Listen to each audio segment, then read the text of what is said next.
जी अस्सलाम वालेकुम। मैं खुर्रम आज़ाद और तुसीं वेख रहे हो नवीं गल चैनल। अज असीं गल करांगे सऊदीया दी तबलीगी जमात दे उत्ते पाबंदी दे बारे च, जिहदे नाल पूरी दुनिया दे उत्ते जिहड़े उलमा कराम ने उन्हां च शदीद गम गुस्सा पाया जा रहा है कि और खसूसन पाकिस्तान और इंडिया दे उलमा कराम और जिहड़े सूफी बुजुर्ग और बड़े हजरात ने उन्हां दे च एक ना गुस्से की लहर दौड़ गई कि जदों दी चंद दिन पहलां पाबंदी लाई सऊदी अरब ने तबलीगी जमात ते कईयां ने इहदे उत्ते मज़ाहिया क्लिप भी कईयां ने इहदे उत्ते बनाए जिहड़ा कि अच्छी बात नहीं है, लेकिन बहुत ही बुरी बात है कि तबलीगी जमात के उत्ते जिहड़ी ना पाबंदी लाई गई। तुसीं वेखो कि सऊदी अरब ना किस तरफ जा रहा, यानी कि एक तरफ तो वो पाबंदी ला रहा तबलीगी जमात ये कह के कि दहशतगर्दी का दरवाज़ा इनू किया गया आ गेट ऑफ टैरोरिस्ट जिहड़े इंडिया के अखबार ने या होर जिहड़े दुनिया के बड़े अखबार ने जिस तरह खलीज टाइम्स है ने इसराइल के अखबार ने होर उन्होंने गेट ऑफ टैरोरिज्म किया, क्योंकि उन्होंने जिहड़ी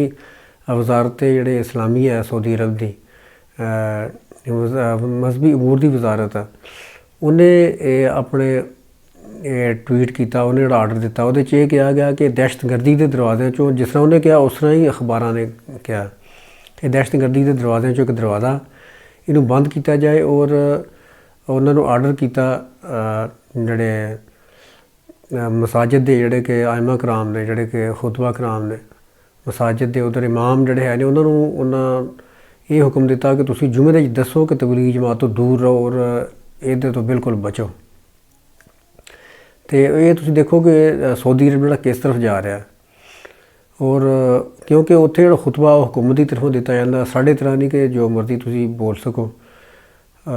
लेकिन उत्थे जिहड़ा खुतबा है हुकूमत की तरफों दिता जाता। हुकूमत जिहड़ी देंदी जो दसेगी उहो ही तुसीं अगे बोल सकते हो, उस तो इलावा तुसीं एक लफ्ज़ भी होर नहीं बोल सकते। तो ये देखो कि सऊदी अरब जिहड़ा जा किस तरफ रहा, एक तरफ तो पाबंदी ला रहा वो तबलीग जमात कह के दहशतगर्दी का दरवाज़ा, जबकि दूसरी तरफ जद्दा दे एक थोड़े दिन पहले प्रोग्राम में किया वो एक रैड कारपेट जोड़ा बिछाया वो बड़े बड़े फनकारों के गुलकारों वास्ते, जिहदे वैस्ट दे और अमेरिका के बड़े एक्टर और सिंगर वो आए और वो एक तकरीब होंगी रैड कारपेट तकरीब होंगी, पहले तुसीं बिछाते हो यानी कि उन्होंने वैलकम करने वास्ते उन्होंने वैलकम किया गया, क्योंकि 2018 तो पाबंदी हटा ली सी। मुहम्मद बिन सलमान ने पाबंदी हटाने का हुक्म दिता सी सिनेमा घरां ने, तो सिनेमा घर हुण बड़े बड़े बने ने जद्दा रियाज खुबर बातन ज़ाहर जिहड़े बड़े शहर है ने बड़े बड़े जिहड़े कि शहर है ने सऊदी अरब के 5-6 उन्हां दे च बड़े बड़े सिनेमा घर ने इस टाइम और उहदे उत्ते कुछ नहीं कहा गया कि इस तरह जिहड़ी कि फाशी फैलेगी और सारी इहो जी जिहड़ी गलबात होएगी, ये नहीं कहा गया। वो बजाए दे कि इहदे उत्ते पाबंदी लाती गई, तो सही विचों गलबात की है वो तो हजे बाद च निकलेगी कि की इहदी गलबात है, क्योंकि सब तो बड़ा जिहड़ा खतरा हुंदा सऊदी गौरमेंट नूं अपना हुंदा कि साडी हुकूमत नूं कोई खतरा ना होए,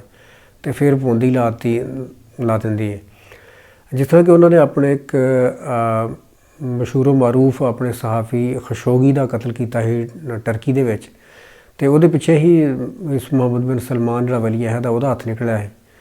तो ये जदीद बनाने जा रहे हैं, लेकिन जदीद इस तरह नहीं बनता। होर भी मुल्क देखो जदीद है ने जिथे कि मलाइशिया कितना जदीद है और इंडोनेशिया कितना जदीद है, इस तरह ही कतर कितना जदीद है, वो तो कोई इहो जी पाबंदी नहीं है। यानी मुल्क कड़े इन्हों सो बजाए दे कि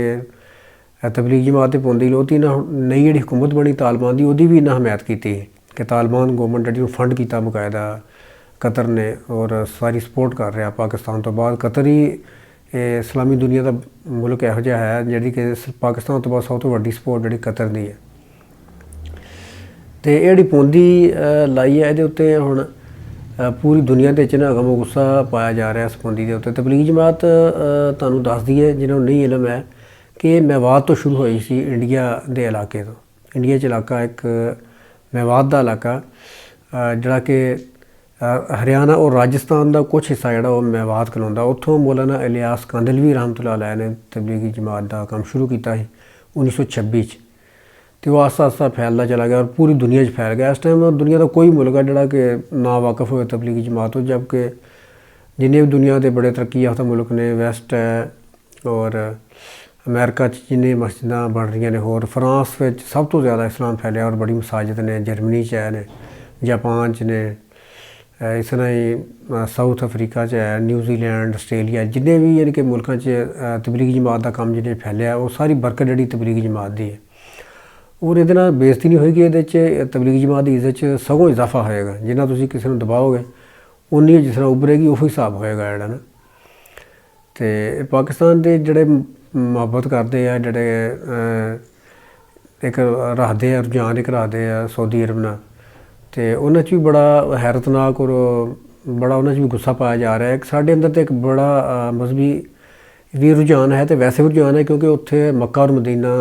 दो बड़े शहर ने, मुकद्दस तरीन शहर ने। मदीना तो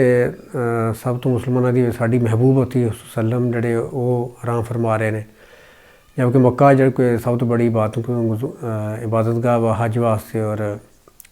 मेन यानी कि जोड़े मजहबी काम उत्थे आलमी लैवल पर होंगे। तो ये देखो कि मक्का तो थोड़ी दूर या मदीना तो थोड़ी दूर जी इसराइल की कंपनियां ने, वो अपने पोस्टर वास्ते वगैरह काम करदियां ने, तो उन्होंने कुछ नहीं कहा जा रहा, जबकि पौंदी लाई है तबलीगी जमात के उत्ते। ये देखो यहो काम होने लगा। तो ये उत्ते नवीं कोई जो भी अपडेट हो आई तो तुहानूं दस्सांगे। तो अगर तुसीं मेरे चैनल को सबसक्राइब नहीं किया या पेज को फॉलो नहीं किया तो इन्हूं फॉलो कर लो, सबसक्राइब कर लो चैनल। अगर तुम यूट्यूब देख रहे हो और फॉलो कर लो पेज, अगर तुम